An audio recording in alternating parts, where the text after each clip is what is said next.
la chaîne cinématique dans sa version rapide. Donc dans cette vidéo, nous allons faire un petit rappel de la chaîne cinématique, juste pour vous y remettre en tête.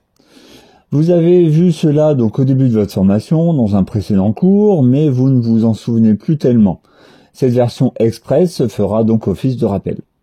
Si toutefois vos souvenirs sont trop lointains, retrouvez ici dans la fiche et dans la description la version complète de la chaîne cinématique.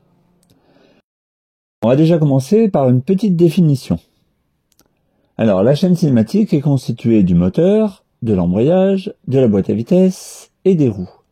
L'ensemble des organes du véhicule permettent le mouvement de celui-ci. Petit disclaimer avant de commencer, alors pour information, je ne suis pas mécanicien auto, mais moniteur auto-école. Je simplifie les termes ainsi que les modes de fonctionnement pour que ce soit plus simple à comprendre pour tout le monde. Si toutefois vous avez des précisions techniques à m'apporter, n'hésitez pas à en faire part en commentaire.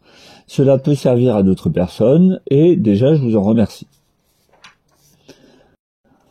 Enchaînons ensuite avec le rôle des différents éléments. Vous avez ici le moteur et au bout le volant moteur. Alors le volant moteur est un disque en métal qui a pour but d'accumuler l'énergie qui est fournie par le moteur. Et c'est avec l'accélérateur que l'on peut agir sur le moteur et également le volant moteur.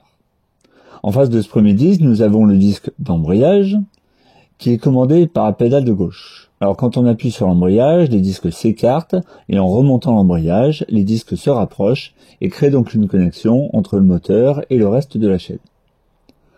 Ensuite, nous avons la boîte à vitesses. Alors sans entrer dans le détail, dans la boîte à vitesses, vous avez des roues dentées, donc des engrenages, qui vont se connecter pour permettre la transmission du mouvement. Et on fait bouger les engrenages grâce au levier de vitesse. Au bout, vous avez les roues motrices, donc les roues qui sont entraînées par le moteur. Et la pédale de frein nous permet d'agir sur les disques de frein qui se trouvent derrière les roues. Donc en appuyant sur la pédale de frein, on fait ralentir les roues. Si je freine pour ralentir, je ralentis les roues et cela remonte pour ralentir le moteur. Alors si j'arrête mes roues en continuant de freiner, j'arrête également le moteur.